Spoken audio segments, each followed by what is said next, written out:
Hello and welcome back to the Deckstar Plans channel. Today we're going to recap how the team got on at this past weekend's PQ in Dudley. In this video we'll be taking a look at each member's tournament run and their respective deck lists. The PQ is a 64 player event, with 6 of those players being DSP members. From the team we had myself, Chris, Martin, Silk, Sam and Kieran in attendance. We managed to keep up our current streak of DSP members in Secrets of Power PQ top 8, as Martin and Chris both made the cut. Even better than that, Chris took it one step further and took down the whole event. Here's just a quick overview of the event's meta breakdown. The most represented deck was Piet Red with a total of 7 in the room. And next was Han 2 ECL with 6, and Yoda and Anakin Datavolt both had 4, but there are others out there with different base combinations. The rest was a healthy mix of mid-range and aggro with a couple of control decks sprinkled in there. We'll start with Chris's run. As the winner of the event, he only dropped one match all day. This was to our teammate Sam in round 2 of Swiss with his Trixie Save list.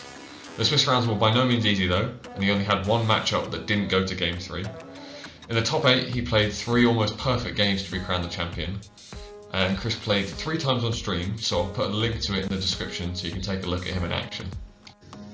This is Chris's list. It's what you've come to expect from a Han 2 ECL deck these days, with a couple of minor changes here and there. One notable inclusion is his one copy of Choose Sides. He put this in there almost exclusively for Snoke, as that's a card that this deck really struggles to come back from. I filmed a video with Chris discussing his deck and his matchups, but unfortunately, because I have no idea how to use OBS, the audio is unusable. Instead, sometime after Christmas, me and Chris will come back and we'll watch back one of his stream matches to talk through his thoughts and feelings. Next up we have Martin, who absolutely cruised through Swiss with a record of 6-0. On his way to the top 8, Martin unfortunately also played into Sam's Save, but unlike Chris, managed to take it 2-0. In testing, Martin hadn't taken a best of 3 off Sam's list and reckons he never will again, but he made it stick when it mattered. Unfortunately, the King of Swiss curse struck again, and in the quarterfinals Martin paired into Buku of the Bottle Network and couldn't quite make it over the line in the mirror. Despite that, it was a mega run in which he only dropped 4 games all day and bagged himself another 15 points towards Galactics. This is Martin's list. It's a little different to most. He chooses not to run Bounty Hunter's Quarry, Cobb Vant and the respective 2-drop package, but in their place he's running 3 Timelies, 3 Typhos and 2 MC30s in the main. Sam got quite unlucky and ended up pairing to 3 DSP members throughout the day. He's been working hard on this list since the set dropped, and it's nice to see that his persistence is paying off going 4-2. He was the highest placed 4-2 player and only just missed out on the top 8. It's a pretty fun list, and Sabe as a leader can be super disruptive. It's easy just to forget how brutal Cunning can be. It's predominantly a space deck, but can pivot to the ground pretty heavily, and the Lightmaker is a great finisher that just puts so many decks in checkmate. All great runs come to an end at some point, and unfortunately for Silk, it just wasn't his day. He knew going into the day that the list was going to be a bit risky, but I don't think he would have wanted to play anything else. This is his list. It's only 7 cards different from his regular Yoda Red Force, but those 7 cards are very different. The main showpiece is obviously the 3 copies of Endless Legions, but the deck doesn't just rely on that to win.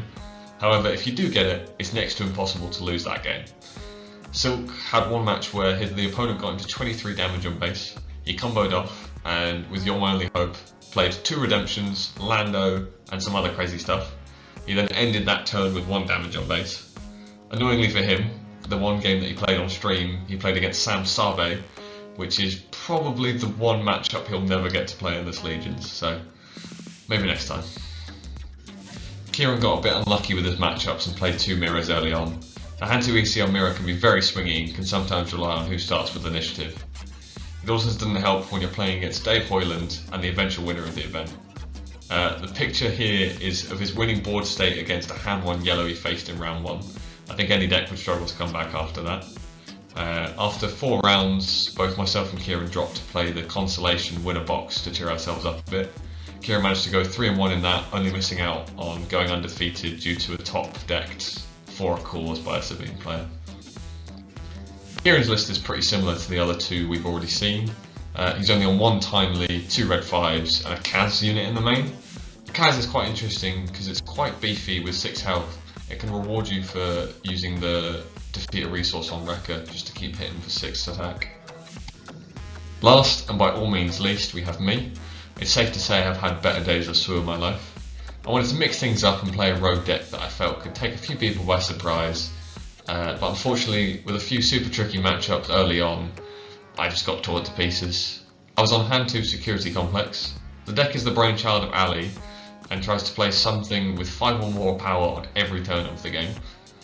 The deck really struggles into super fast space aggro and Tarkin Town, so when my first game was against a Kazuda Tarkin Town, I knew it wasn't going to end well. This picture is of me getting killed on turn 4 both games by the Kaz player. In round 3 I played against a Yoda Data Vault that would eventually make the top 8. It was such a close match. In game 1 I got him to 30 damage. If I had a Cassian or an attack pod, I win. But of course I didn't, and he was able to stabilise. I then took game 2 with an aggressive negotiations for +2 damage on a spy for exact lethal. But in game 3 he played perfectly and locked me out in the end with a Bo-Katan. This is my list. It's a super fun deck that can output some serious damage, but I think I put a little too much faith into it for the lack of practice I put in. If you like doing 5 to 6 damage per swing and playing a lot of units that come in ready, this is the deck for you. So, there you go. That was how the PQ went for us here at the Deck Style Plans. Lots of positives to come away with and even more to look forward to in 2026. All of the deck lists that I showed off in this video will be linked in the description below, so do check those out. I hope you've enjoyed this tournament report and we'll come back to see what we get up to going forward. See you later.